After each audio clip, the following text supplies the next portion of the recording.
A paz do Senhor, meus irmãos, sejam todos muito bem-vindos ao nosso terceiro episódio de Pode Frutificar. É uma honra ter você aqui com a gente. Hoje nós estamos na ICPI Central com o pastor Heitor Fuguli. Um prazer estar aqui com o senhor. Muito obrigado por ter aberto espaço na agenda para estar nos atendendo. E eu tenho certeza que Deus vai falar muito aos nossos corações. Nós vamos ver testemunhos, vamos ter um bate-papo muito legal aqui.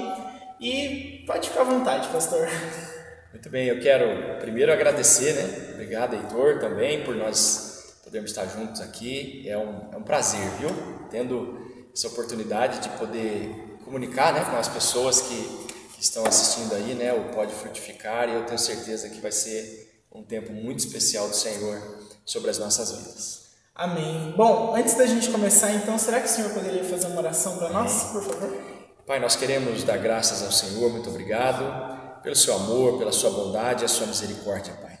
Obrigado pelo seu cuidado, Senhor, sobre cada um de nós. Obrigado pela vida do Heitor, obrigado pela vida do Éder, da Cissa, obrigado, Senhor, por essa direção que o Senhor deu a ele, Pai. Que, ó Deus, ele possa frutificar cada dia mais e que todos que nos ouvirem e assistirem possam ser edificados de alguma forma em nome de Jesus Cristo. Amém. Amém. Bom, para a gente começar então, depois dessa oração, eu gostaria de perguntar como foi a sua conversão, pastor? O senhor sempre esteve em um ambiente cristão ou o senhor encontrou Jesus? Como foi? Eu tinha por volta de 9 para 10 anos, eu morava no interior de Minas, numa cidade que se chamava Ipuiuna, se chama ainda, né? Ipuiuna. E lá minha mãe sempre me levava para a escolinha dominical, né? Numa igreja evangélica. Ela me levava numa igreja evangélica lá. E eu me lembro que foram dias assim, primeiro bastante animadores em termos de novidade, de receber, né, aquilo que é novo, né? Porque um pouco antes disso eu havia sido expulso do catecismo, né? Então me mandaram embora, porque eu tinha muita dúvida sobre a fé. Então quando me mandaram embora, a minha mãe, ela, né, na sua sabedoria, começou a procurar, né, para não deixar os filhos soltos, né? E aí nos levou, né, até a igreja. E ali nós fomos conhecendo um pouco da palavra, um pouco mais. Eu me lembro de um tio, né, que faleceu. Ele sempre falava, né? Ele sempre falava. Eu sempre ia lá lá no estabelecimento comercial dele. E ele sempre falava para minha mãe, falava para meu pai. E até que nós fomos para a igreja, né? E aí eu me batizei aos 12 anos, né? Aí aos 12 anos recebi a Cristo como Salvador e me batizei lá em 97. Né? Lembro lá, 96, eu me lembro que naquele tempo, né, tinha que se pedir autorização para batizar, uma série de coisas. E aí, né, veio a autorização do conselho, da igreja, e aí eu me batizei, né? Então minha conversão ela se deu nesse tempo. Nossa, então faz um tempinho já, né? Faz. E só que quando eu tinha por volta de 17 anos, mais ou menos, eu fui estudar fora. E esse tempo que eu fui estudar fora, por um lado me ajudou demais profissionalmente e tudo mais, só que quando eu fui, na cidade não tinha nenhuma igreja evangélica, nenhuma. E eu voltava para casa no final de semana, então eu chegava em casa na sexta-feira, não tinha nada na igreja, no sábado também não tinha, domingo de manhãzinha eu já tinha que voltar para a cidade, era longe. E aquilo eu acabei me afastando um pouco, fui me afastando, até que me afastei da igreja. Né? E fui voltar depois, né? Depois de quase 4 anos aí que eu fui voltar para Cristo mesmo, né? Aí Deus foi tão bom que me apresentou a minha esposa, né? E ela foi a ponte, né? Ela já frequentava a igreja e aí ela foi a ponte para eu poder retornar, né? Para Cristo, né? E aí eu acabei voltando para Cristo depois disso e aí de lá para cá estamos aí até hoje. Nossa, muito bom isso, né? Tanto a questão de Deus ter te apresentado a Camila, mas como foi isso? Vocês se conheceram na igreja, em algum outro lugar? Eu morava em Monte Sião, né? Morava em Monte Sião e morava num bairro, né? Chamava Mococa. Então, naquele bairro, a Camila tinha um tio que ia visitar aquele bairro sempre. Então, ele vinha de São Paulo, tinha uma casa lá, ele visitava. E nas férias, a Camila vinha junto. Então, eu conheci a Camila, né? Ela tinha 13 anos. Na época, né? Nós nos conhecemos, ficamos amigos e conversamos bastante. Então ela ia embora, nas férias ela voltava, até que um dia ela se mudou para Monte Sião. Aí ela se mudou para Monte Sião, e aí quando ela se mudou para Monte Sião, depois de um tempo, aí sim, nós começamos a conversar um pouco mais, né? E aí eu me lembro, né, de ter pedido ela em namoro, né? Na época, antes de dar o primeiro beijo, eu fui pedir ela em namoro primeiro. Fui pedir para a mãe primeiro, né? Conversar com a mãe, né? E aí a minha sogra autorizou na época, né? E aí nós começamos a namorar, frequentávamos a igreja, né? Em Monte Sião. Conheci o pastor Daniel na época, né? E aí as coisas foram encaminhando e 2 anos depois, 1 ano e 9 meses, acho, depois nós nos casamos, lá em 2005. Uau, nossa, é uma grande história também, né? E nesse meio período, como o senhor entendeu o seu chamado? Porque o senhor é pastor desde quando, mais ou menos? Eu pastoreio desde 2007, eu acho que 2007, que foi quando nós começamos a igreja lá na Mococa. Nós começamos a igreja lá na Mococa. Né? Porque assim, o pastorado em si, né, o pastorado mesmo, a ordenação pastoral, ela aconteceu, né, bem depois, né? A ordenação acontece depois. Mas o pastorear ovelhas, né, aquele negócio do cuidar de ovelhas já começou antes, né? Então, quando a igreja lá na Mococa começa, eu estou tentando lembrar quando ela começa, mas quando ela começa, eu já começo a pastorear lá. Nós começamos uma igreja bem pequenininha, bem modesta, né? Hoje é uma igreja já estabelecida lá no bairro, né? E aí nós ficamos ali 2 anos também, eu e a Camila ficamos 2 anos ali, até que depois nós fomos para Monte Sião mesmo, para a sede, né? Pastorear os jovens, né? Então aí eu fui ordenado ao presbitério, depois eu fui ordenado ao ministério pastoral auxiliar, né? Tudo pelo reverendo Daniel, né? E o ministério pastoral auxiliar. Quando eu venho para Mogi Guaçu em 2014, né? Eu venho para cá, aí eu começo a congregar apenas, né? Aí quando eu assumo a igreja aqui, né, dia 6 de dezembro de 2015, eu assumi a igreja aqui interinamente. E 5 de março de 2016 eu assumi a igreja permanente. Vai fazer agora em março 9 anos. Então, aí assim que aconteceu tudo. Agora, o chamado em si, ele floresce em você fazer, né? O chamado não floresce em você ficar sentado, você apenas ler, estudar. O chamado floresce quando você se relaciona com pessoas, né? Não tem chamado sem gente, né? Eu falo muito isso aqui para os irmãos, né? É uma igreja que lida muito com gente hoje. Então o chamado tem a ver com isso, né? Eu me lembro que eu fui para tocar violão, né? Num culto na casa, né? Na verdade a gente chamava de culto na casa, lá no Irmão Dito Guerra, né? Irmão Benedito Guerra e irmã Inês na época, né? Então eles moravam numa casa que inclusive hoje o terreno é o terreno que é a igreja hoje. Então eles moravam naquela casa que era o bar do Argemiro, né? Então nós começamos a igreja numa casa que era um bar, né? Que depois se transformou numa igreja. Então ali eu fui para tocar violão junto com o pastor Daniel, porque como eu já tinha morado, a minha esposa já tinha morado no bairro. Toda vez que eu passava ali em frente, Deus queimava muito meu coração. Toda vez que eu passava lá em frente, meu coração ficava animado, sabe assim? Sim. E aí um dia eu fui no escritório, ele estava lá de manhã, e eu falei para ele, o senhor não pensa em abrir uma igreja na Mococa? Ele falou, eu penso, mas eu não tenho quem colocar lá. Eu falei, é verdade, isso é um desafio. Eu era muito novo, né? Tinha 22 anos, acho, por aí no máximo. E aí eu falei assim, é verdade, esse é um desafio mesmo, né? Aí passou um tempo, ele é muito visionário, né? Ele tem uma cabeça assim bem visionária, e ele é muito consciente, né? Eu tenho muita gratidão porque ele é muito consciente das limitações que ele tem e de como ele consegue inserir as pessoas para suprir essas limitações. Então ele não é centralizador, né? Então o que ele fez? Ele disse assim, eu vou fazer um culto lá na Mococa, vamos comigo? Eu falei, vamos, a gente andava junto, né, tal. Vamos comigo. Eu peguei e fui com ele. Levei o violão, né? E aí, né, na época tocava só com cifra. Combinei com ele os hinos que ia tocar. Falei, não precisa tocar esses 3 aqui, não pode pedir nenhuma música nova. É clássico. Não pode pedir uma música nova, é só esses 3 aqui que é o que está na agulha hoje. Sentei em cima de uma caixinha de som no canto da parede e fiquei ali, né? Fiquei ali e tal. Aí pediu para mim dar uma palavra, eu dei uma palavra bem simples.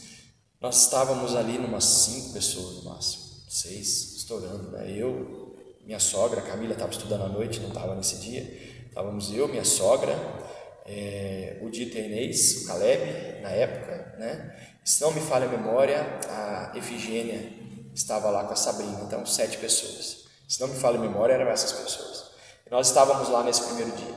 E dali, aí quando terminou aquele culto, ele falou: irmãos, então a partir da semana que vem, eu já estou alinhando aqui, para que a partir da semana que vem comece um culto aqui nessa casa, então, tal, toda quarta-feira. Tudo bem, tudo certo, eu levantei, pus meu violão na sacolinha, e aí entrei no carro, né? Bateu aquela dúvida, né? Falei: o senhor conseguiu alguém então? Que benção, né? Que o senhor conseguiu alguém? Ele falou: consegui. Falei: quem que é a pessoa? Ele falou: você. Assim? Falei: eu? Ele falou: é. Eu falei: mas o que tem que fazer para pastorear uma igreja? Ele falou: tem que orar, jejuar e ler a Bíblia. Tanto que quando eu encontro com ele agora, eu oro para ele assim, eu falo assim: viu, o senhor mentiu para mim, hein? Ele falou que era só essas 3 coisas, mas tem um monte de coisa que o senhor não contou. Aí ele fala assim: é que se eu conto tudo, você não aceita. Então, aconteceu nesse tempo, né? Foi um tempo que desenvolveu muito, né, a nossa fé, o chamado, porque a maioria das vezes só tinha eu e a Camila mesmo para fazer a maioria das coisas, né? Então eu tocava, cantava, ela junto comigo ali, ela cuidava das crianças já, né? Nós colocamos alguns planos, né? Algumas metas, né? Com 12 pessoas nós vamos sair daqui da casa e vamos alugar um salão, alugamos. Aí colocamos outra meta. Falei: olha, quando a gente tiver aqui 40 pessoas fixas congregando com a gente vai alugar outro salão. E aí acabou dando certo, que era um salão que era dividido no meio, alugamos a outra parte que dava mais 2/3, acho até, era um pouco menos que o meio, então. E aí, beleza, né? Naquele tempo, né, eu lembro que no Reavida tinha lá o irmão César, né, que cuidava do Reavida.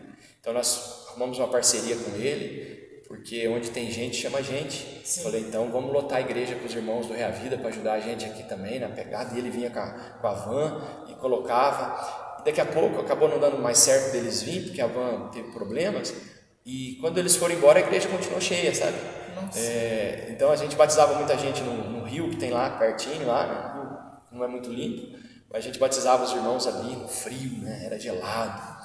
E aí depois aí eu acabei indo para Monte Sião para ajudar com os jovens lá, né? Os meninos, né? Que hoje o Felipe, né? Eu acredito que o Felipe hoje ele é presbítero, né? O Felipe começou comigo lá, o Fábio, né? Que hoje está aqui com o pastor Fernando, né? Também começou nesse tempo. Coloquei os dois como líderes de jovens e eu como pastor de jovens, né? E fui desenvolvendo eles, né? Entre outros, né? Que foram se desenvolvendo lá. Usando a ideia da descentralização, né? Que é o que eu uso aqui, né? Descentralizar a liderança. Quando você descentraliza a liderança, você dá asas para as pessoas crescerem, né? Quando você centraliza a liderança, você foca só em você, e aí aquela ideia do fiel no pouco, né? De colocar isso sobre muito, já perde a essência, porque nós somos limitados, né? Então Deus olha para a nossa limitação e fala assim: não, eu não vou colocar aqui, eu vou colocar onde está ilimitado, né? Então o pessoal foi indo, até que chegou um tempo que eles foram andando sozinhos e seguiram sozinhos. Mas o chamado foi nisso, né? No relacionamento com pessoas. Então é o pôr a mão na obra, taca a mão na massa que vai descobrir o chamado. Precisa pôr. Se você não pôr, com certeza você dificilmente vai entender o chamado, né? É assim, eu fiz o seminário, né? 2005, 2008. E assim, o seminário é excelente. Só que o seminário, ele te coloca uma série de questões que às vezes colocam em dúvida algumas coisas que funcionam muito bem na prática, mas na teoria não. Então você tem que saber lidar com essas duas coisas, né, ao mesmo tempo. Ter a teologia, né, na cabeça, mas ter fogo no coração, né, para que você não perca a essência das pessoas, né, porque gente é muito importante, né. Então a gente tem que saber lidar com isso, né. A vocação pastoral, né, não pode ser divorciada de pessoas. Se você não consegue ter o cheiro das ovelhas, né? Se você não consegue estar no dia a dia com as pessoas, e aí é com todo tipo de gente, né? Com gente de todo jeito, né? Fica muito difícil você evoluir o chamado, né? Porque senão você vive numa bolha, né? E é muito fácil o pastor viver numa bolha, é muito fácil, porque a vida pastoral, ela via de regra, ela é um tanto quanto isolada, né? Então, às vezes tem pastores que vão querer demonstrar uma força, um heroísmo, uma coragem, um negócio, e na verdade somos todos humanos, né? Então a gente tem que lidar com todo tipo de gente, em todo momento. Uma hora você vai estar no gabinete do prefeito, mas outra hora você vai estar na biqueira, e por aí vai. E aí você vai centralizando o chamado nisso.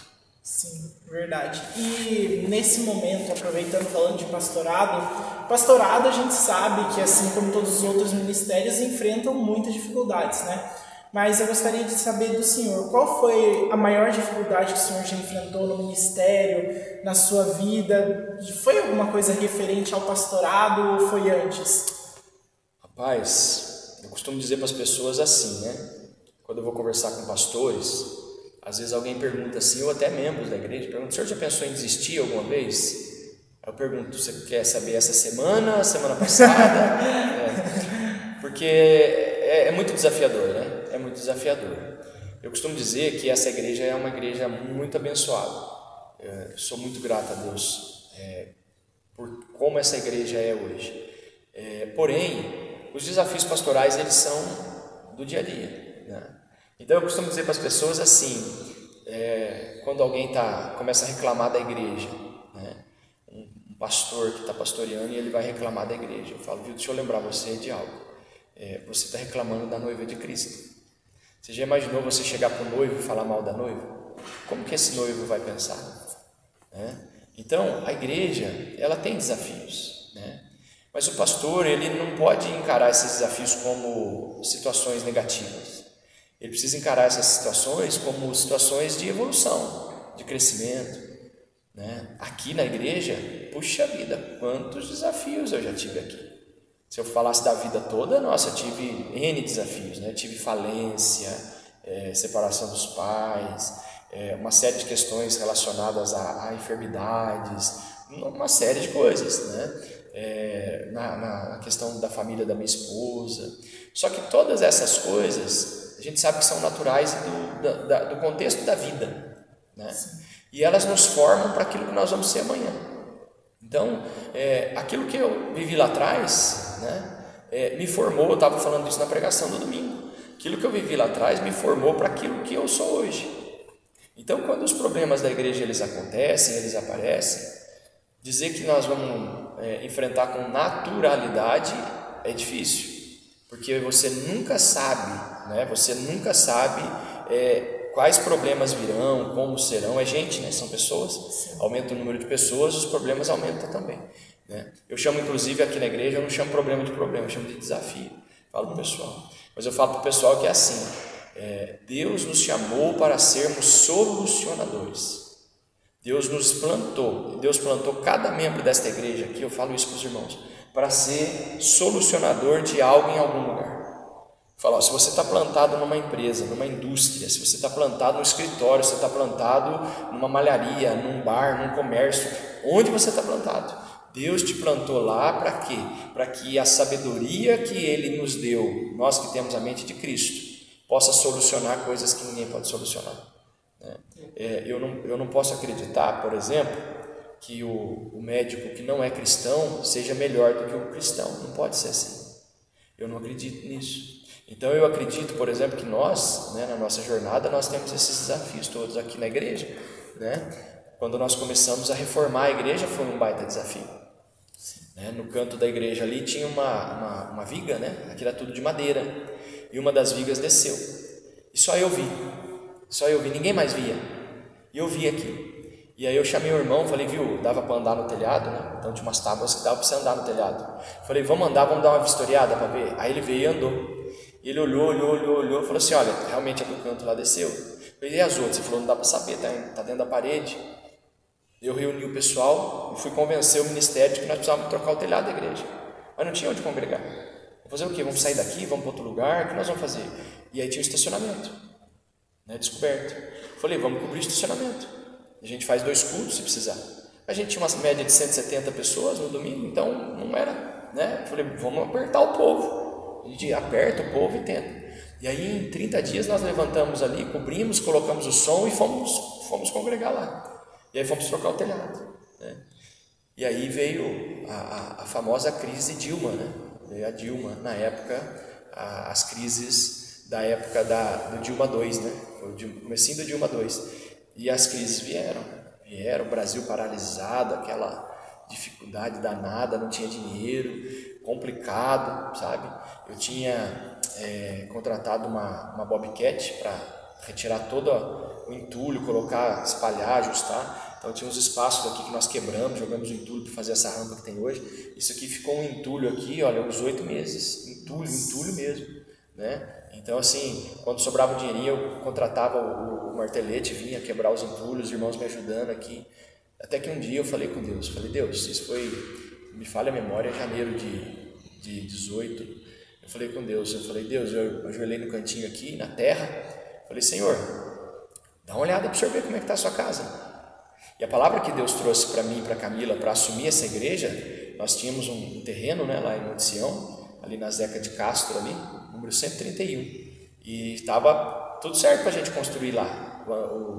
Na época o André que é cunhado do Marilson, tinha feito já o projetinho para a gente ia fazer a casa, tudo, e aí viemos para cá, né? Mas a intenção nossa era voltar. E a palavra que Deus colocou no nosso coração foi Ageu capítulo 2, a casa é tempo de vocês viverem nas vossas casas luxuosas, enquanto essa casa está em ruínas. Nós estávamos aqui dentro, congregando só, né?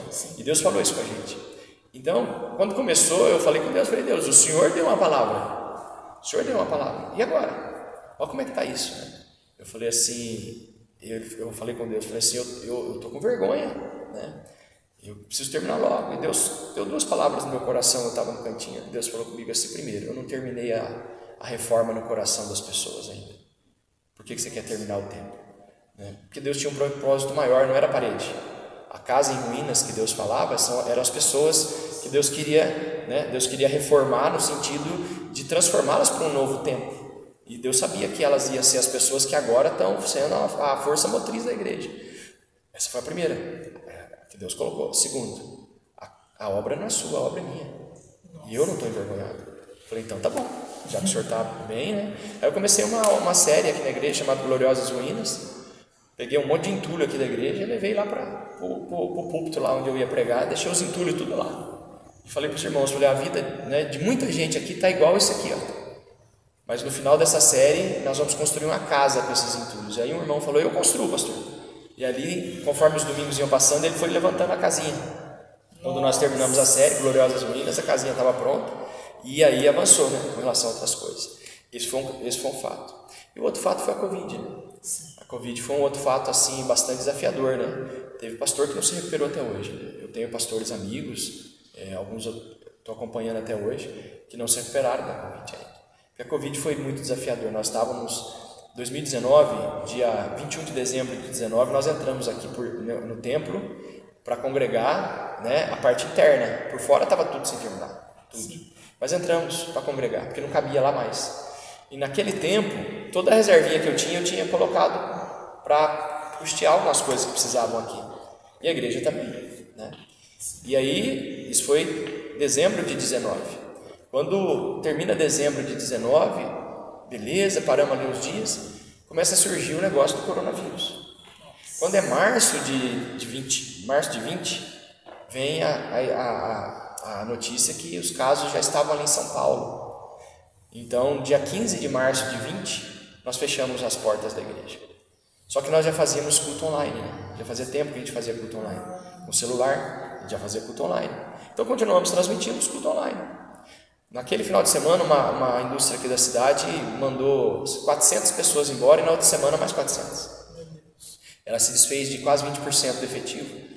E outras indústrias fizeram a mesma coisa, começaram a dispensar. Porque acharam que a pandemia para eles ia ser um terror, né? E na verdade a pandemia para alguns setores foi ótima. Sim, foi muito bom para alguns setores. E aí, muito bem, o que aconteceu? Eu fui aqui, ficava eu, mais o pessoal aqui do louvor, né? Que me ajudava, e aí naquele tempo nós vimos essa história, essa situação toda, e eu fui falar com Deus, falei, Deus, olha a situação que a gente está, e a gente não tinha condição financeira, nenhuma, era assustador a nossa realidade naquele tempo, era só por fé mesmo. E aí eu disse assim para os irmãos ali na live, né, conversei com o meu tesoureiro, né, tudo, mais um pastor que trabalha comigo no dia a dia, e nós combinamos de falar, dar uma palavra, né, que fosse uma palavra assim, bastante, uma palavra de cuidado sobre a vida dos irmãos. Então eu disse assim, fizemos uma arte, e na arte estava escrito assim, não dizime. Estava escrito não dizime. Porque assim, eu assistia as lives e o que acontecia? Todo quanto é live que você assistia tinha muito Pix, QR Code. E assim, né? Aí eu falei, Deus, nós vamos na contramão. Se é o que o Senhor quer, nós vamos na contramão. E nós dissemos, não dizime. Por quê? Se você teve desemprego, você está passando por desemprego por causa da pandemia. Se você teve diminuição na sua renda por causa da pandemia, se a pandemia está te atrapalhando financeiramente, você não sabe como trabalhar, redução de jornada, não dizime. Não dizime. Se você é um destes, não dizime. Eu falei isso durante um mês. E o efeito, na época, foi um efeito interessante. Porque os irmãos porque o dízimo é um negócio interessante. Quem não é dizimista, né, e quem não tem amor pelo dízimo, no sentido de ter gratidão, trovejou lá em Itapira, a pessoa fala, eu não vou dizimar porque vai chover. É assim que funciona. Mas a pessoa que tem gratidão no coração, ela tem fidelidade, sinceridade, o que ela faz? Ela fala, não, opa, eu tenho um compromisso. Então o que eles fizeram? A grande maioria dos irmãos, né, os dizimistas firmes mesmo, nenhum parou de dizimar. Então, nenhum, né? Claro que daí tem a questão da oferta que não tem mais, tem aqueles dizimistas mais ou menos, né, que conseguem dizimar um tempo, esses pararam mesmo. Então nós tivemos uma queda de arrecadação. Só que a grande maioria da igreja disse o seguinte, falou, viu, o pastor não ele não bate bem na cabeça.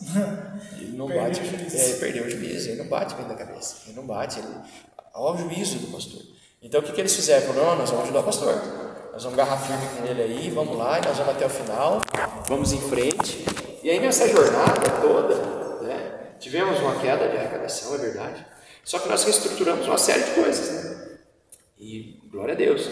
Faleceram algumas pessoas aqui da igreja, foi muito penoso para nós, doloroso. Pessoas muito queridas nossas, sabe? Pessoas assim que eu lembro assim, o coração ainda dói ainda, né? Porque fazem muita falta. Mas em contrapartida, foi o tempo que Deus nos deu o crescimento. Sim. Porque esse não dizime, por exemplo, chegou em lugares que eu não imaginava. Gente, né, hoje o Rios e etc. Foi chegando, né? Até um pastor maluco lá no Iguaçu, mandando o povo não dizimar.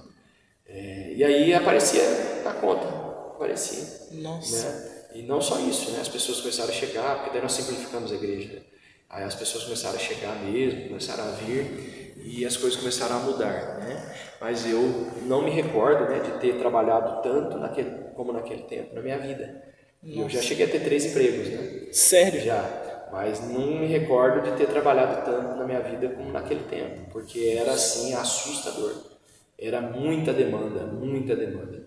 E aí eu saía para a rua, né? E eu orando a Deus, né? Falando, Deus, olha, certo eu não estou não, né? Porque era para mim estar dentro da minha casa. Mas se eu encontrar a PM, a guarda, o senhor me ajuda aí, que eles... Lembra que eu sou pastor, né? E era engraçado, rapaz, que eu passava assim, o pessoal, ô pastor, porque tava para tudo quanto é lado, né? Então eu tinha um HB20, eu lotava o HB20 de cesta básica e ia para a rua. Né? Então aconteciam uns negócios assim extraordinários, né? No momento assim, que você falava assim, amanhã não tem mais dinheiro, amanhã não tem mais cesta, amanhã tem 3 cestas só. Parava um caminhão aqui na porta com 80 cestas. Meu Deus. Quem que mandou? A pessoa foi lá, pagou, pegou a nota, foi embora e mandou entregar. Não sei quem que mandou, se o senhor quiser ligar lá no mercado. Aí dali a pouco faltava 2 cestas, chegava umas 30. Né? Eu brinco até que essa pessoa, ou essas pessoas tinham um espião aqui dentro da igreja. E tinha mesmo, né? Que era o Espírito Santo. Sim. Ele estava espionando para ver, ó, acabou a cesta lá. E assim, chegava, a gente corria. Daí surgiu a ideia do mercado. Foi nesse tempo. Então foi um tempo desafiador. Falar para você que foi fácil? Não foi fácil. Mas eu louvo a Deus que eu estava com uma idade boa, né? Meus filhos estavam pequenos, a minha esposa tinha condição, né, de auxiliar nessa questão das crianças, ela sempre muito presente, né, na dinâmica toda. Então eles tiveram a escola online, os irmãos aqui, quem podia, agarraram firme. Nós cercamos todos os hospitais dessa cidade assim, de oração e intercedendo pelos hospitais, fizemos corrente de oração em volta dos hospitais. Quando nós desafiamos os irmãos a fazer uma sacolinha de doce, de lembrancinhas, né, para os profissionais de saúde, nós fizemos mais de 2.000 sacolinhas. Meu Deus. Foram os irmãos que fizeram. Montamos umas mesas assim, o pessoal ficava andando em volta da mesa, colocando as coisas dentro da sacolinha, montando as sacolas. E assim, todos os profissionais de saúde de Mogi Guaçu, de Mojimirim, eles receberam uma sacolinha nossa com uma lembrancinha. Quem estava envolvido com a Covid recebeu. Aí terminou, né? Terminou não, né? Quando começou a voltar a gente fazia 7 cultos no domingo aqui na igreja. 7 cultos. Porque só podia 20% aqui no estado de São Paulo. Então, nós tínhamos um governador que ele resolveu apertar mesmo, né? Então, a gente obedecia. Tanto na hora que foi para fechar, tinha igreja que ficou aberta. Várias igrejas que ficaram abertas. Nós não fizemos do jeito que foi pedido. Então, fazia 7 cultos no domingo aqui, quando voltou. Quando estava fechado, você agendava ceia com a sua família. A gente tinha uma mesa aqui, a gente ministrava ceia. Eu cheguei a ministrar 38 ceias no domingo. 38? Para as pessoas que vinham tomar, né? Então, vem a família, a gente ministrava ceia, né? Mas eu tive muita ajuda, muito. Deus virou a chave da igreja. A gente fazia a ceia drive-thru.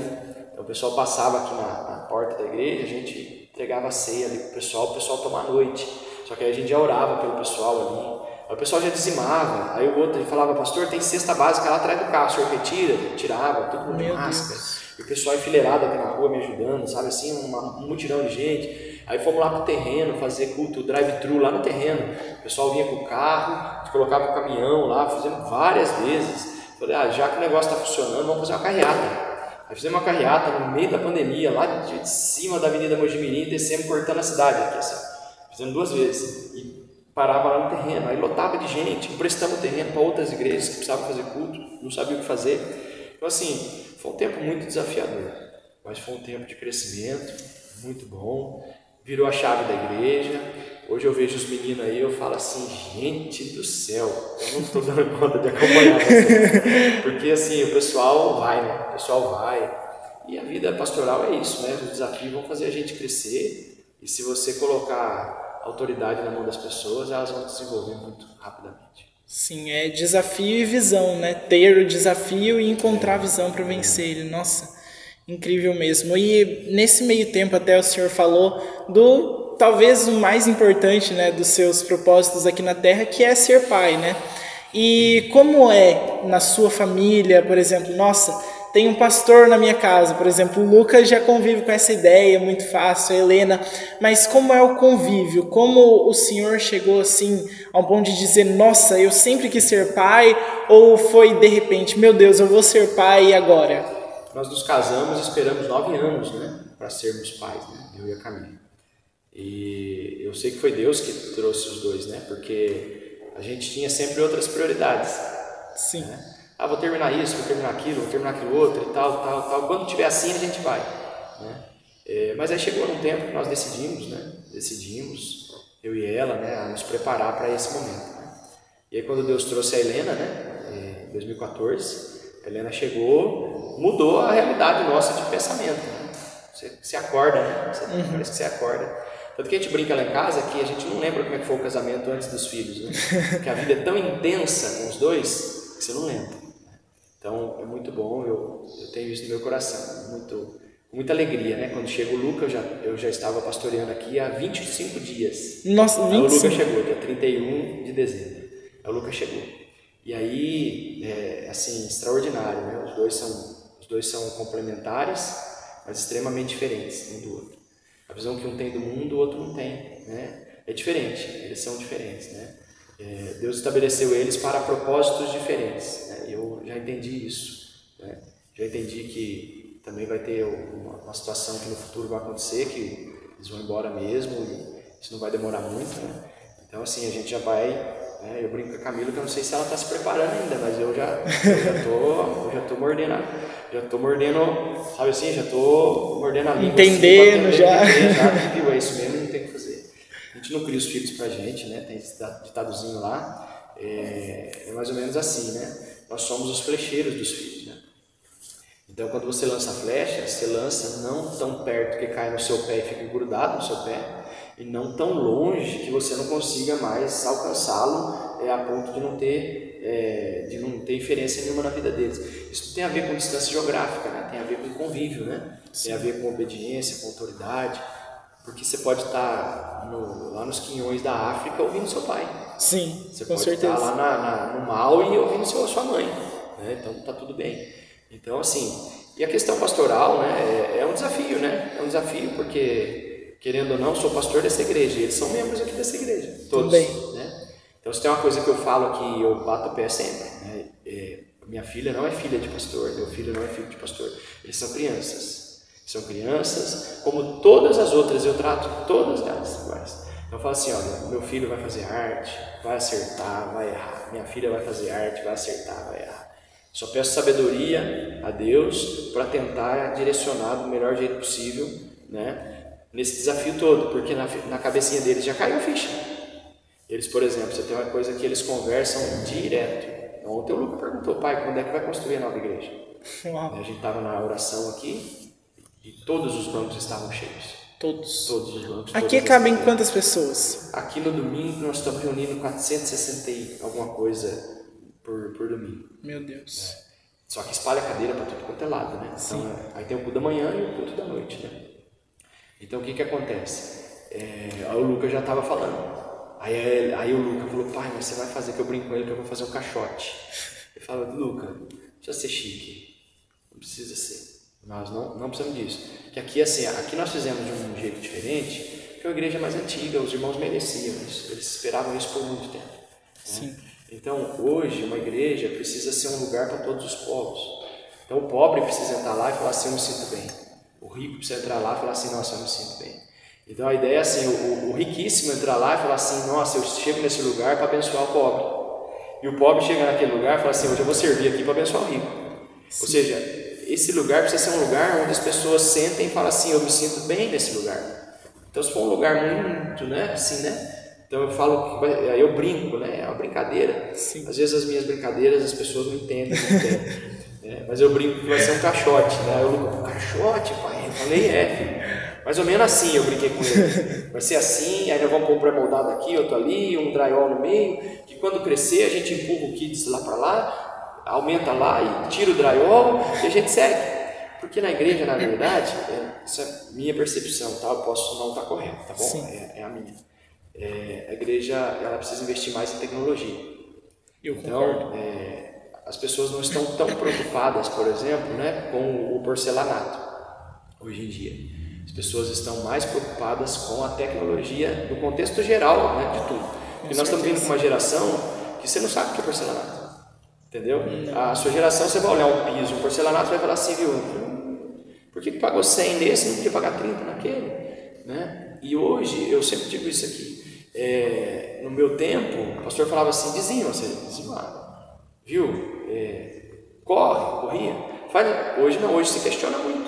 Por que nós estamos fazendo um negócio desse? Né? Então você tem que responder. Então eu brinco, né? Então eles lidam com a gente lá nesse sentido, falando assim, sabe? Nesse sentido, né? Obviamente que a gente entende que cada realidade é uma realidade. Eu tenho uma realidade aqui, você tem uma realidade lá diferente, lá no sertão do Piauí é outra realidade, na África é outra realidade. Cada realidade é uma realidade, né? Mas como a gente tenta visualizar alguma coisa. Sim. E isso eu concordo. A igreja tecnológica, principalmente até para nós jovens, ela chama muito, né? E a questão assim de cuidado, dá para ver que a Central ela tem um cuidado muito grande, né? Tem vários trabalhos solidários.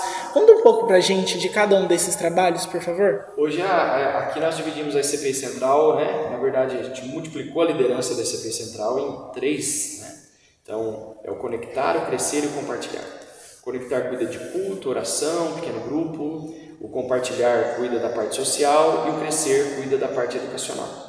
Então são 3 pastores, né? E esses 3 pastores, eu sou um deles, né? Nós 3 pastores, nós lideramos a igreja juntos, né? Então cada um desses pastores cuida de uma coisa. Então eu cuido dos cultos, a oração que está acontecendo, eu cuido da oração. Obviamente que na ata da igreja está escrito que eu sou o pastor da igreja. Então tem coisa, por exemplo, que o ônus é meu, né? O bônus é deles e o ônus é meu. Sim. Faz parte. É normal, isso faz parte, não é ruim, inclusive, faz parte. Mas assim, tudo é equipe, né? Eu brinco que hoje devo fazer aí em torno aí de 15, 20% das coisas aqui. Os outros 80% é o time, né? Sim. Então é o time, o pessoal que cuida aí mercado solidário, crescer, servir, Pequena Semente na parte de compartilhar, que é a fundação, Pequena Semente, vai começar agora um projeto com dependente químico, né? Um culto, né? Específico para dependente químico, né? A gente tem muito aqui na nossa região, né? Então vai começar um culto específico com dependente químico, cuidado com as famílias, né?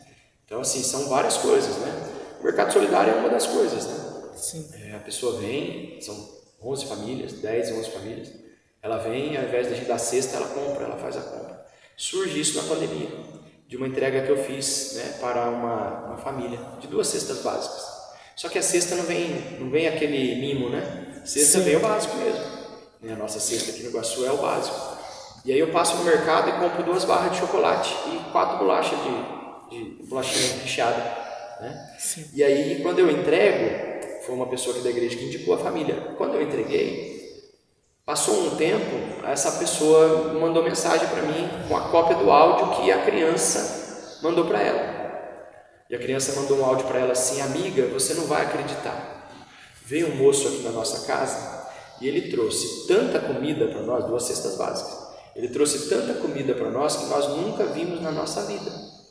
E ele trouxe, como é que chama ele, o menino falando no áudio, como é que chama, mãe, o que ele trouxe? Ah, mãe, bolacha recheada.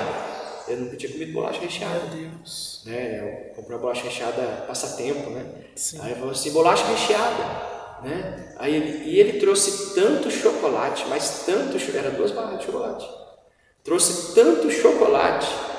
Aí termina o áudio, no outro dia, ele falando assim, o menino falando para ela, falou: amiga, esse é o melhor dia da minha vida. Então, aqueles 2 áudios, né, aqueles 2 áudios nos motivaram a pensar em algo diferente. Né? Que nós somos uma cidade de muita disparidade, né? O Iguaçu tem 160 mil habitantes quase, então tem muita disparidade, né? Então, quando você pensa nisso, e aí tem o outro lado, o lado de que a sociedade espera que a igreja responda algumas coisas. A sociedade espera pisar naquela porta, olhar e falar assim: a minha igreja responde. A minha igreja responde. O Rio Grande do Sul, aconteceu o que aconteceu lá no Rio Grande do Sul, essa igreja mandou caminhões e caminhões de roupa para o Rio Grande do Sul, água, alimento, dinheiro, sabe? Para ajudar o Rio Grande do Sul. Irmãos aqui da igreja foram para o Rio Grande do Sul ajudar o Rio Grande do Sul. Porque já virou um negócio normal. Quando surge uma tragédia em algum lugar, os irmãos aqui, eles falam: pastor, um dia desse aqui no estado de São Paulo começaram a ter problema dentro das escolas, matar, suicídio, entrar gente na escola para tirar. Começou isso no estado de São Paulo. E tivemos casos aqui no Iguaçu. Então os irmãos já vieram: pastor, vamos orar nas escolas. Vamos orar nas escolas. Fomos em muitas escolas da cidade fazer uma corrente de oração lá na frente, intercedendo pelas escolas. Então surge deles, né? Hoje em dia surge deles, né? Eu brinco que eu estou ficando velho e eles vão me pastorear um dia. Eu falei assim: então eu quero que vocês me pastoreiem bem, né? Porque eu estou ficando velho já. Não é sobre só o senhor ter visão, né? Mas é sobre toda a equipe, né? Eu acho que um dia Deus me deu a visão, né? Peço que Ele continue me dando. Ontem, de joelhinho aqui dobrado, eu falei: Deus, eu quero que o Senhor abra meus olhos. Tem algumas coisas para daqui a 10 anos que eu preciso que o Senhor abra meus olhos. O Senhor precisa abrir os meus olhos, Deus. Né? A não ser que o Senhor não tenha nada comigo. Se o Senhor tiver, eu peço que o Senhor abra. Mas hoje o que eu percebo é que eles dinamizam as coisas. Tem pessoas aqui da igreja que eu coloco, quando alguém fala: como é que vocês fazem tal coisa? Eu falei: fala com fulano. Como é que faz isso aqui? Fala com cicrano. Como é que fala com Beltrano? Viu, mas você não sabe nada, eu não sei. Nem que soubesse também, eu não ia me envolver com esse negócio, não. Eu quero que eles resolvam, porque eles vão olhar e falar assim: nossa, pastor, está me dando essa honra, né? De ajudar a igreja tal, de ajudar fulano, não sei o quê. Então eles vão crescendo. Nossa, incrível. E desses projetos, né, o senhor falou do mercado solidário, mas como ele funciona na prática? Assim? A família vem, né? Ela se inscreve ou alguém indica. O pessoal vai, faz uma entrevista, vê como é que é a realidade daquela família, entende a realidade deles, e eles vêm fazer a compra. Aí eles vêm com o carrinho de compra, a gente dá um valor para eles, hoje está em torno de R$1.000, aí eles vêm e eles passam com o carrinho ali, né, no mercadinho solidário nosso, que é como se fosse aquela vendinha antiga do Zé, né? Lembra? Tinha uma vendinha do Zé, então você pedia no balcão, nós removemos o balcão e a pessoa passa nas prateleiras pegando o que ela quer, o que ela precisa. Ela tem um limite de R$1.000, ela pode pegar o que ela quiser. Nossa. Aí tem fruta, tem verdura, tem carne, tem chocolate, entendeu? Tem doce de leite. E é tudo parceria, né? Arroz, feijão, tem tudo isso. Mas é tudo parceria que a gente faz aqui na rua com o pessoal da cidade, né? O pessoal gosta de ajudar. Então tem sorveteria que traz o sorvete, tem mercado que dá o Danone lá, o iogurte, o outro não sei o quê. Porque assim, às vezes vai vencer domingo, né? Vai vencer domingo, segunda-feira. E o mercado solidário é no sábado. Opa, maravilha, para nós serve demais. Sim. Né? A gente vem, vê se está tudo certinho. A grande maioria nem é próximo do vencimento. A grande maioria é coisa assim de qualidade mesmo, que a gente compra também, né? Sim. A igreja também compra. Então você acaba fazendo um contexto todo. Uau. Nossa, é um projeto incrível, né? Quem cuida disso é o pastor Vitor, o pastor Zé Luiz e a equipe deles, né? Eles devem ter aí umas 40 pessoas na equipe deles aí. Nossa. Eu sou funcionário deles, quando eles precisam, eles me chamam para ajudar em alguma coisa, eu vou lá ajudar. Sim. Mas a gestão dessa área é com eles que lideram essa área. Sim, quem cuida são eles. São eles. Nossa, incrível. E o outro projeto que eu vi até ali, o senhor mostrou, Cresci e Servi, né? Como funciona esse? Nós copiamos uma lojinha que tem, né? Que tem um nome parecido. E aí pusemos até um elefantinho como logomarca nossa. Que é assim, quando a família vem para o mercado solidário, ela pode vir aqui também escolher roupa, né? Ela pode escolher peça de roupa, sapato. Esses dias entrou um rapaz, estava bem sujo, levaram eles para tomar banho. Foi até na hora do culto. Ele foi, tomou banho, enxugaram ele, deixaram ele bem limpinho, fizeram a barba dele, tal, ajustaram. Tinha um rapaz aqui, cabeleireiro, já chamaram ele, coincidentemente, ou cristocidentemente, tinha um cabeleireiro, chamaram, cortou o cabelo. Aí o rapaz... Quando o rapaz saiu, ele veio todo vestidinho aqui, eu vim encontrar com ele aqui, peguei na mão dele, olhei no tênis dele, era um sapatinho de uma marca bem famosa. Eu falei, rapaz, que benção, hein? Eu falei para ele, olha que coisa maravilhosa, né? E ele saiu, aí eu abracei os meninos, falei, gente, que coisa tremenda, né? A gente ter condição de dar um sapato dessa qualidade para o rapaz. Sim. Que basicamente são doações. Chega a doação, o pessoal faz a triagem, costura, se precisar... Passa, lava, deixa tudo cheirosinho, bonitinho, embala e a família pode pegar a roupa para ela. Uau, nossa, é incrível, hein? Isso, aí as famílias podem ficar 3 meses com a gente, né?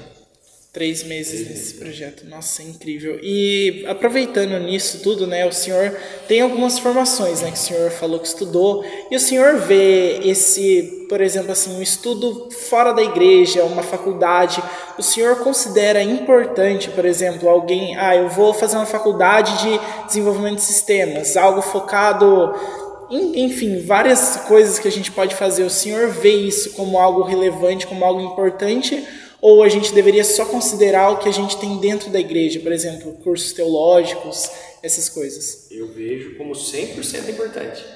Sim. A vida, veja só, vamos fazer um cálculo rápido, né? Quantos de nós dentro da igreja vão ser missionários, em termos percentuais? Pastores, né? Todo o restante vai estar no dia a dia plantado em algum lugar, todo o restante. Que não deixa também de levar a palavra de Deus aonde quer que ele esteja. Né? Exato. Isso nós chamamos de igreja missional, que é você viver a vida, viver a missão onde Deus te plantou. Sim. Então, por exemplo, Deus te plantou numa escola técnica. Nós começamos um grupo de vida, a líder do balcão hoje aqui a líder no balcão hoje nosso aqui, do balcão de informações nosso, aqui, ela veio para Cristo a partir de um menino aqui da igreja, o Tiago, toca violão, fez ETEC e no intervalo ele tocava violão lá na ETEC. A Ana Beatriz ouvia aquilo, tinha um devocionalzinho, rapidinho ali no intervalo, e ela se converteu. Uau. E ela se converteu, hoje ela é líder do balcão, ela deu sequência lá no grupo de vida, lá dentro da ETEC. Hoje são outras pessoas que deram sequência, entendeu? Sim. E aí, quando você olha, por exemplo, para essa realidade, o que acontece? Você tem uma realidade que acaba concomitando com a vida normal, né? A gente chama de vida secular, né? A vida cotidiana. Então imagina que você ouve uma palavra aqui no domingo. Imagina que você é impactado pelo Senhor com relação a algo aqui no domingo. Poxa, eu não quero que você fique aqui dentro da igreja na segunda-feira. Eu quero que você volte para o seu ambiente de trabalho. Eu quero que você volte lá para o seu ambiente de negócios, para a sua vida normal, para a sua escola, né? Volte para a sua rede social. Sim. Para quê? Para manifestar o Cristo que você ouviu no domingo. Porque senão nós vamos viver uma vida de mundo paralelo, né? Sim. Qual que é o mundo paralelo? O mundo paralelo é a igreja. Tanto que você chega na igreja, via de regra, a igreja prega uma palavra que não tem a ver com o mundo lá fora. Não tem a ver com o mundo lá fora. Às vezes você ouve uma palavra na igreja que ela tem todo sentido para quem está dentro da igreja, mas não tem sentido para quem está lá fora. É verdade. E aí Deus não é soberano? Com certeza. Será que Ele vai mandar essa pessoa para ouvir aquela palavra? Pode ser que sim, pode ser que não. Então eu vou dar um exemplo. Nós tivemos uma situação aqui. Lá em 2022 começou a guerra na Ucrânia. Né? Como diria o Vladimir Putin, a operação especial na Ucrânia. Começou. E 2 semanas antes, as tropas russas estavam a 5 km da Ucrânia na Bielorrússia. E alguém perguntou para mim, pastor, será que a Rússia vai invadir a Ucrânia? Eu falei, claro. Mas como o senhor sabe? Eu falei Ezequiel capítulo 38. Eu tenho certeza que vai invadir. Batata. Invadiu. Nós estávamos numa série de mordomia cristã aqui na igreja. Isso foi, se não me falha a memória, isso foi em março de 2020. Paramos a série. Naquele dia nós começamos uma série, duas pregações sobre a guerra na Ucrânia. Início do fim. Putin de um lado, Xi Jinping do outro, Zelensky do outro, na época acho que era o Biden aqui, é o início do fim. E fui fazer uma explanação do Ezequiel 37, o Vale dos Ossos Secos, Ezequiel 38, Guerra de Gog e Magog, e toda aquela dinâmica para apresentar para as pessoas o seguinte, falar, viu, o que está acontecendo lá está na Bíblia, está escrito. E o Billy Graham fala uma coisa interessante, né? A Bíblia é mais atual que o jornal de amanhã. Verdade. Então, o que acontece? É desafiador, viu? Veja, como eu volto a dizer de novo, cada realidade é uma realidade, tá? Eu não julgo quem não faz. Nós estamos tentando fazer. Aí os meninos aqui da igreja vão fazendo a mesma coisa. Eles vão vendo o que está acontecendo e tal, e tentar aliar, de alguma forma, aquilo que a gente fala no domingo com aquilo que está acontecendo no mundo. Nossa, tem coisas acontecendo no mundo? Tem, muita coisa acontecendo. A guerra na Ucrânia continua. As ditaduras estão cada dia mais fortes. Israel entrou numa baita de uma guerra aí esses dias, com o Hamas, Hezbollah, agora os Houthis no Iêmen, Síria e Irã. Viu? Nós estamos falando de um país daquele tamanho que entrou em guerra aí com quase 5 países de uma vez. Sim. Entramos numa situação onde o presidente americano, o Joe Biden, falar assim, viu, se vocês não fizerem assim, eu paro de mandar armas. Se os Estados Unidos parar de mandar armas, Israel acaba. Sim. Você entendeu? A Europa pressionando Israel, porque a Europa é um problema progressista terrível. A Europa falou, viu, se vocês não pararem, nós vamos sancionar vocês. Ou seja, tudo isso é um preparativo para quando? Isso é um preparativo para quando o cerco acontecer lá no Vale do Armagedon. Sim. Então isso tem a ver com a igreja? Isso tem a ver com a vida? Tem. Né? Então tem tudo isso, né? Eu vejo dessa forma, né? Tem toda essa dinâmica, vamos dizer assim, né? Que a gente precisa olhar, precisa pensar, né? E devagarzinho, eu penso que quanto melhor informado você está, mais é fácil você falar de Cristo, né? Sim. Acho que já passou aquele tempo das pessoas olharem e falar assim, o cristão é burro, né? O cristão é bobo, né? Ainda que, de novo, né? Acho que de novo não, acho que tudo que eu vou falar aqui é opinião pessoal, né? Sim. Acho que é tudo muito pessoal. Mas assim, 2022 mostrou muito isso, que infelizmente ainda tem muita gente assim, né? Quando as pessoas olham para um político e não conseguem ver nenhum defeito naquele político, Sim. não conseguem ver nada de errado nele, ainda que o outro seja muito pior, mas não consegue ver nada de errado. De ambos os lados. Daqui a pouco vão estar acendendo uma vela para ele, porque as pessoas não conseguem ver. Mesmo. Então, quando você estuda, quando você ouve, obviamente eu entendo.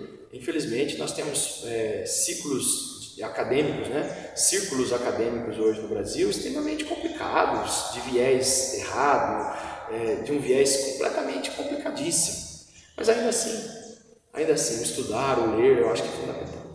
Sim, muito importante isso. E será que agora a gente poderia dar um tour aqui pela ICPI para a gente dar uma olhadinha? Claro. Então agora você vai acompanhar um tour aqui pela Central para você ver um pouco mais da infraestrutura, de tudo que tem aqui dentro. Bom, esse aqui é o nosso espaço que nós usamos para jogos, né? Um espaço de recreação. Tem uma sala separada aqui da igreja. E aí tem a criançada, né, já da idade específica, que acaba usando essas salas aqui, essa sala, né, para os jogos pós-culto, né, quando termina as nossas celebrações, o pessoal vem para cá e se diverte. Na verdade, crianças e adultos vindo para essa sala aqui para utilizar os equipamentos. Cuidou de cada galho, fez em terra seca germinar, copa bonita, eu sou a semente que não sei como sou. Então esse é o nosso hall, né, o espaço de entrada aqui da igreja, e aqui ao fundo, né, nós temos o auditório, né, esse espaço que nós nos reunimos aqui todas as semanas, terças, quintas e domingos, né, e aí aqui tem o espaço de mídia, né, toda a parte de mídia, aqui nós temos os nossas declarações, né, de fé, como nós imaginamos as coisas.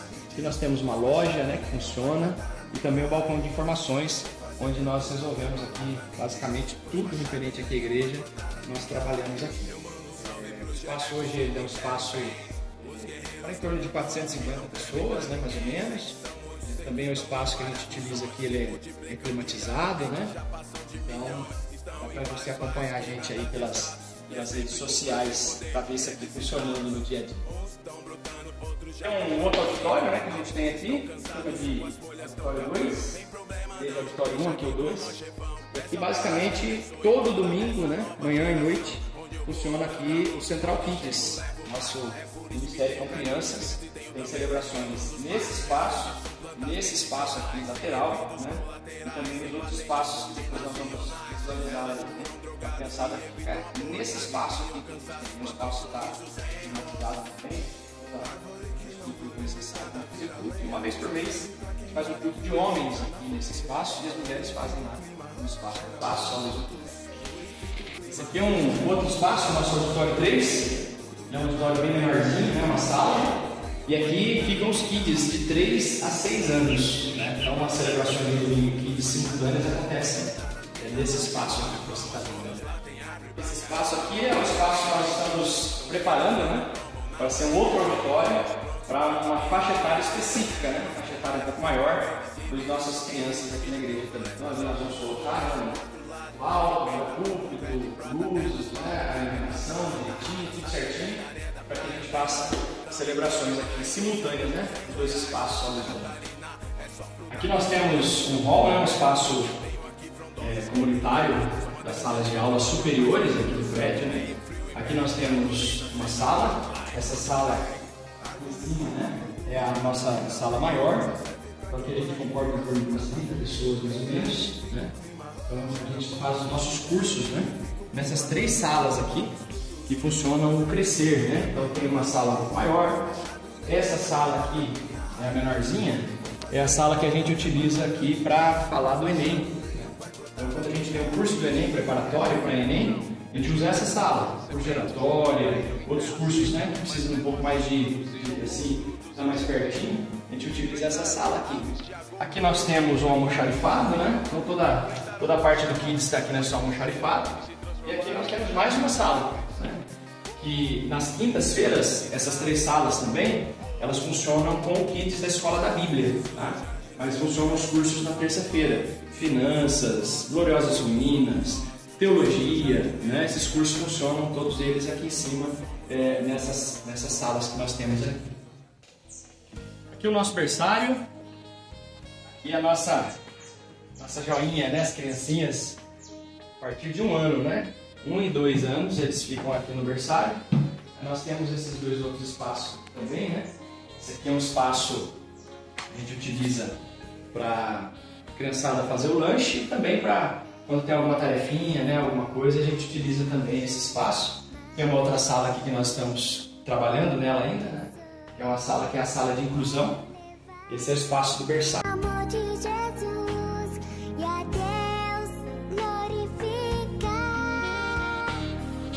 Quero levar. Bom dia, quem nos fala aqui é o pastor Vitor, responsável pela ação social, né, o compartilhar da igreja ICPI Central aqui no Rio Iguaçu. E hoje eu vou apresentar para vocês aqui o Mercado Solidário e o Cresci Cerveja.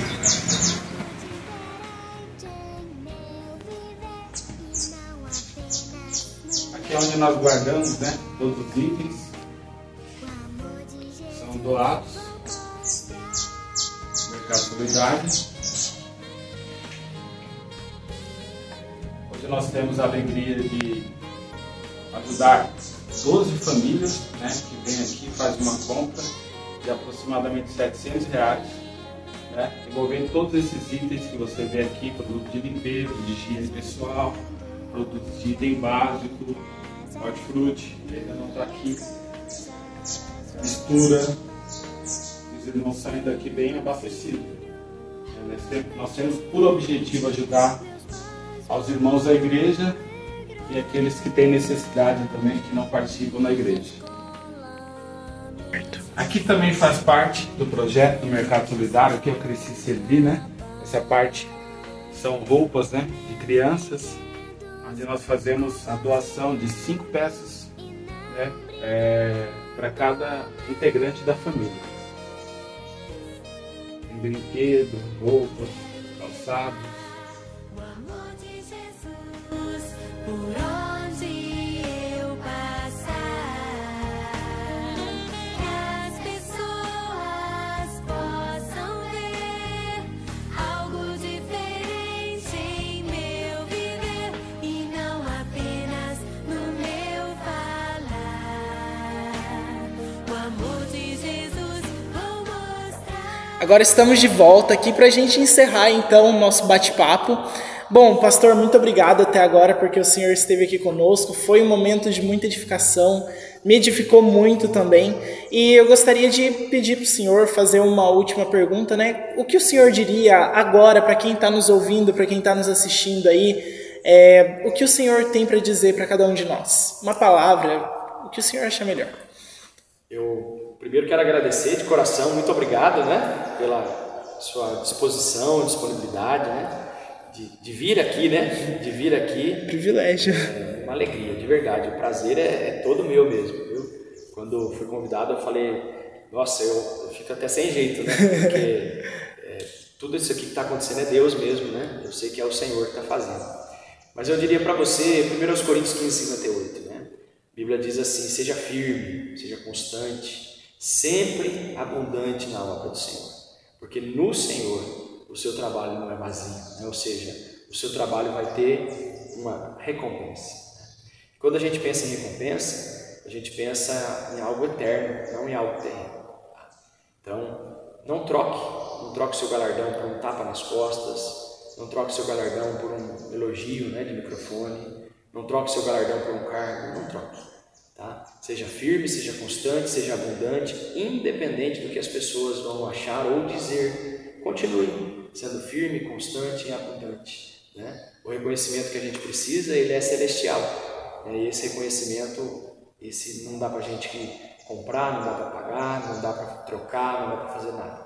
Pode ter certeza que se você continuar avançando, sendo constante, né, aos poucos os frutos começam a aparecer, né? E aí você vai investir tempo em regar, em cuidar, em podar muitas vezes, mas aqueles frutos vão gerar uma grande árvore, e aquela árvore vai gerar outros frutos, que vão gerar outras árvores e outros frutos, e daqui a pouco, né, tem uma bela plantação avançando para a glória de Deus. Muito obrigado.